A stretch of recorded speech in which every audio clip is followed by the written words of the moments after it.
പൊന്നു പുലരി ഉണർന്നെണീറ്റു ചെന്നു കിഴക്കുതി പൂട്ടിടുമ്പോൾ കാളുന്ന ചെറിയ വഴികളിലും വലിയ ഓർമ്മകളിലും കവിതകൾ ഒളിപ്പിച്ചൊരു നാട്.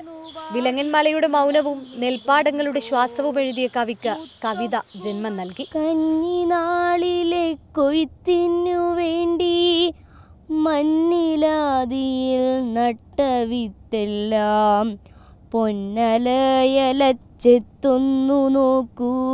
ഈ ചെറിയ മുറിയിൽ ഒരു വിളക്കിന്റെ മഞ്ഞ വെളിച്ചത്താണ് അയാൾ അക്ഷരങ്ങൾ കോറിയിട്ടത്.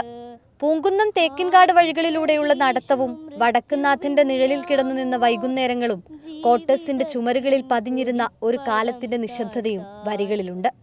മണ്ണും മനുഷ്യനും വേദനയും നീതിയുമെല്ലാം കവിതകളായി.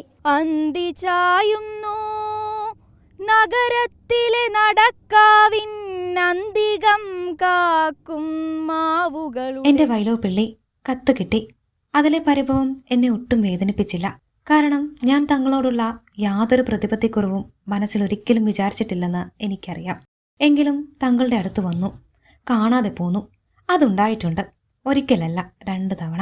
കവി നടന്ന വഴികളും കണ്ട കാഴ്ചയും കൊണ്ട വെയിലിന്റെ ചൂടും പേറുന്ന കവിതകൾ വീണ്ടും കേട്ടു. കടലാസിൽ കോറിയിട്ട അക്ഷരങ്ങളിൽ വൈലോപ്പിള്ളി വീണ്ടും ഉണർന്നു. തൊക്കുമത്താഴവറ്റുവാനിൻ മുറ്റത്തു ചിന്നി അടിഞ്ഞിടുമ്പോൾ കേൾക്കാം പുളിമരക്കൊമ്പിൽ. വൈലോപ്പിള്ളിയുടെ കവിതയുടെ മണം പേറുന്ന തൃശ്ശൂരിലാണ് കലോത്സവം. തേക്കിൻകാട് മൈതാനത്തെ മാവിൻ ചുവട്ടിൽ ഇപ്പോഴും കവിതയുടെ ഈണം കേൾക്കാം, നേരിന്റെ പാട്ട് കേൾക്കാം. കലോത്സവ നഗരിയിൽ നിന്നും വീഡിയോ ജേർണലിസ്റ്റ് റിജു ഇന്ദിരയ്ക്കൊപ്പം റിപ്പോർട്ടർ സുനിഷ അയ്യലൂർ.